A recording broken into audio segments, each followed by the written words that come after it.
You know, on Wednesdays, we like to talk about your money and my money. Well, today we're talking about financial literacy. So when it comes to teaching teens the basics of how to budget and understand money, schools across the country are not scoring high marks. Only 7 out of 50 states require a full semester class in high school about personal finance. That's according to the nonprofit Next Gen Personal Finance. And this nonprofit offers free curriculum to teachers and schools across the country to help improve access to personal finance education to students. That's a mouthful, but thank God we have our next guest. Her name is Yanely Espinal. She's a personal finance expert. She's also the director of educational outreach at Next Gen Personal Finance. Good morning, Yanely.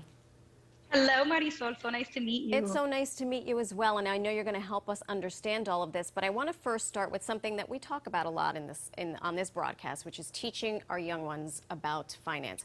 It's interesting that New York is not one of those 7 states that requires a deeper dive into personal finance education, and you say that New York City schools only require students to take 1 credit in economics. Now, I took economics, and I can tell you, they did not teach me how to balance a checkbook, how to up my credit score. In fact, everything they taught me in economics, I do not remember. So please set the record straight.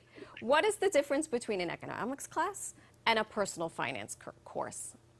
It's a great question. Actually, I went to New York City public schools my whole life, and I also took economics. And I only remember these high-level basic topics because economics is really focusing on global finance, things like inflation and how that works, trade between different nations, what are the different types of economic systems that different countries have, like a free market economy versus a mixed economy versus, socialism, and then things like supply and demand. Now, don't get me wrong, those are very important concepts to understand at a high level. Sure. However, when we're thinking about a personal finance class, it's very different because it doesn't focus on global finance. It focuses on your personal finances.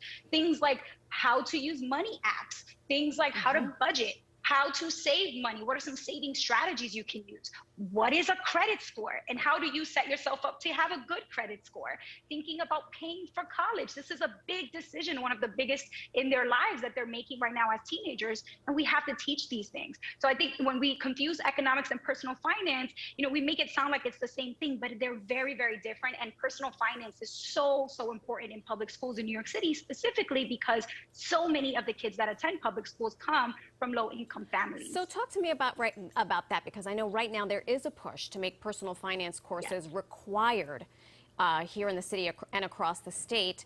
So tell us about that effort. There's a big effort across the country. And like you said, New York is not one of the states that is requiring a full semester yet, but there is a big movement. So in New York right now, Senator Leroy Comrie, who's from District 14 in Queens, he introduced a bill, which is Senate Bill 5827. And that bill is really pushing for us to make a full semester of personal finance a requirement for graduation. Just like economics, just like ELA, science, math, right? We have to make sure students are getting money management, right? We have to understand this. So that bill was introduced in January of 2021.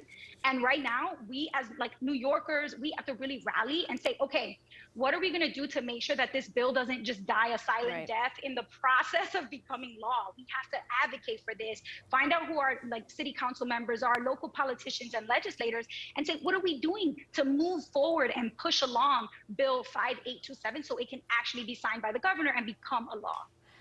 It's interesting because a lot of times these things, the legislative legalese, things get caught up, and I can't even start to think about when that will actually turn into practice, like actually in actual classrooms. But even for folks who are not in high school anymore, but still want to increase their financial literacy, what can they do now? That's a good point, because I think the big focus on the movement is really the education in schools, because we want to create systemic change, right? And inside of the school system, that's the next step we can take. But there's people that, have already graduated high school that are probably looking back well, great, but I won't be able to take that class. What can I do? So I think there's 3 main things I would recommend for, the average person who's not in school anymore.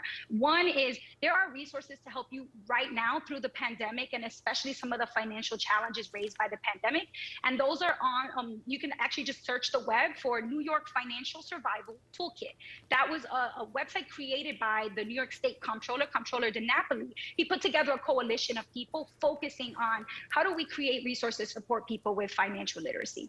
And then the second thing I would say is use our nonprofit website. ngpf.org has free resources, like you said, lessons, games, quizzes, activities. And this is great for students to do with their friends, students to do at home with parents and family members, but is especially important for teachers. So share this with the local teachers at your local school so that they can use these lessons in the classroom. Yeah, no. And then finally, I would say social media. Just follow people on social media that talk about money, because there's so many great creators online. I was just going to say, and follow you, because you're giving us some really helpful tips. Yanely, thank you so much for joining us. And of course, if you do want more personal finance info, you can also follow Yanely across her social media. Her handle is @MissBeHelpful across all platforms. Yanely, thank you so much. We appreciate the time. Thank you. It was so great to be here. Absolutely.